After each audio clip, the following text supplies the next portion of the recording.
दोस्तों नमस्कार। आज की कहानी में आपका स्वागत है।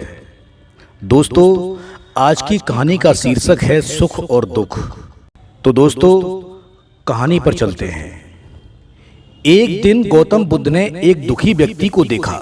व्यक्ति बुद्ध के चरणों में गिरकर अपने दुख दूर करने का उपाय जानना चाहता था। गौतम बुद्ध ने उस व्यक्ति को अपने पास बिठाया और बोले, तुम व्यर्थ ही चिंतित हो रहे हो। सुख दुख हमेशा नहीं रहते। मैं तुम्हें एक कथा सुनाता हूं, ध्यान से सुनो। किसी नगर में एक सेठ रहता था। वह बड़ा ही उदार और परोपकारी था। उसके दरवाजे पर जो भी आता था वह उसे खाली हाथ नहीं जाने देता था और दिल खोलकर उसकी मदद करता था। दोस्तों एक दिन उसके यहाँ एक आदमी आया। उसके हाथ में एक पर्चा था जिसे वह बेचना चाहता था। उसके पर्चे पर लिखा था, सदा न रहे। दोस्तों इस पर्चे को कौन खरीदता, लेकिन सेठ ने उसे तत्काल खरीद लिया और अपनी पगड़ी के एक छोर में बांध लिया। दोस्तों नगर के कुछ लोग सेठ से ईर्ष्या करते थे।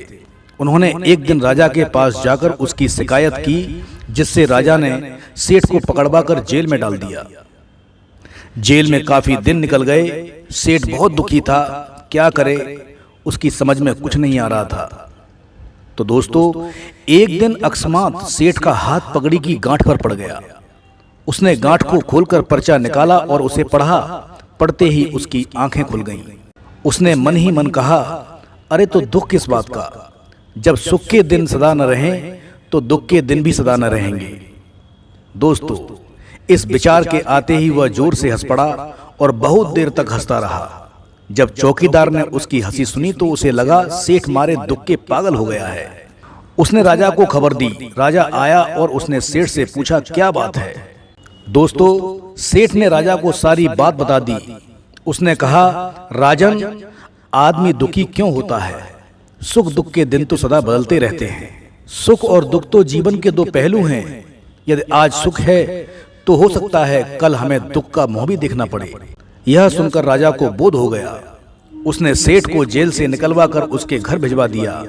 सेठ आनंद से रहने लगा, क्योंकि उसे ज्ञात हो गया कि सुख के साथ साथ दुख के दिन भी सदा नहीं रहते। यह कथा सुनकर व्यक्ति के मन का बोझ हल्का हो गया। उसने गौतम बुद्ध का आशीर्वाद लिया और अपने घर की ओर चल दिया। तो दोस्तों सुख और दुख के दिन सदा नहीं रहते। इस कहानी से हमको क्या शिक्षा मिलती है, इसको कमेंट बॉक्स में लिखकर बताएं। और यह कहानी आपको अच्छी लगी है तो मेरे चैनल को लाइक करें, सब्सक्राइब करें और कमेंट जरूर करें। धन्यवाद।